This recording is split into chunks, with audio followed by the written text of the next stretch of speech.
Bismillah ar-Rahman ar-Rahim wa salatu wa salam ala ashraf al-mursalin. Mes chers frères, mes chères sœurs, Allah est unique et aime ce qui est impair. Et la sourate la plus longue du Coran est sourate Al-Baqarah, avec ses 286 versets.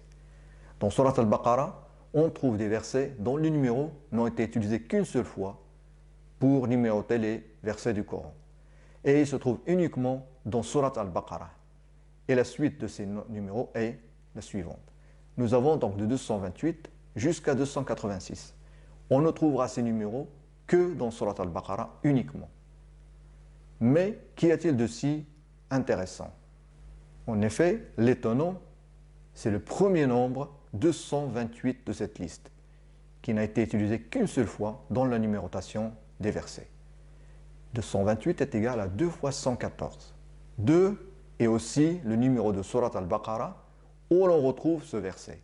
Et 114 est le nombre des sourates du Coran. Subhanallah. Donc on va rester avec le premier verset dont le numéro ne se répète qu'une seule fois dans le Coran et qui est le verset 228 de sourate Al-Baqarah qui est le numéro 2. Vous avez donc le verset 228. Si on additionne maintenant le numéro de sourate Al-Baqarah et le numéro du verset, donc 2 plus 228, on obtient 230. 230 est égal à 10 fois 23. 23 est le nombre d'années durant lesquelles le Coran a été révélé. Et le nombre 10 représente aussi les 10 années de révélation à Médine. Ce verset utilise 24 lettres de l'alphabet. Vous avez le tableau avec les 24 lettres et les ordres alphabétiques de chaque lettre. Si on fait la somme de ces ordres alphabétiques, on obtient 342. Et 342 est égal à 3 fois 114. Donc c'est un multiple de 114. Donc on retrouve une autre fois le nombre 114 et qui n'est que le nombre des sourates du Coran. Subhanallah. Restons toujours avec ce verset, le verset 228 de sourate Al-Baqarah. Son ordre depuis le début du Coran est 235. Et 235 est égal à 5 fois 47. 47 est le numéro de sourate Muhammad sallallahu alayhi wa sallam, et il s'agit bien d'une référence au messager d'Allah sur qui le Coran était descendu. Subhanallah.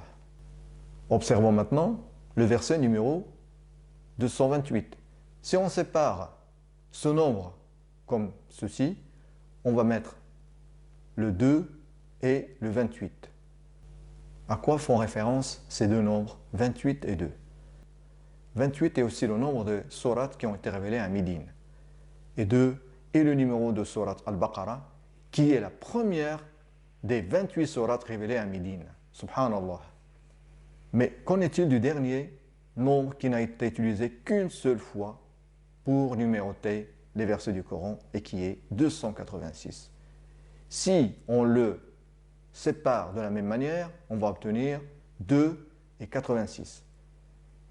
86 est le nombre de sourates qui ont été révélées à la Mecque. Et 2 est également le numéro de sourate Al-Baqarah, qui fut la première sourate révélée à Médine, donc après les 86 sourates mécoises. Enfin, si nous prenons maintenant le premier et le dernier nombre qui n'ont été utilisés qu'une seule fois pour numéroter les versets du Coran, et si on sépare de la même manière qu'on a fait, donc nous avons 228, on obtient 2 et 28, et avec 286, on obtient 2 et 86. Si on fait la somme des deux nombres, 28 plus 86, on obtient 114. Et 114 est le nombre de sourates du Coran. Subhanallah. Wassalamu alaikum wa rahmatullahi wa barakatuh.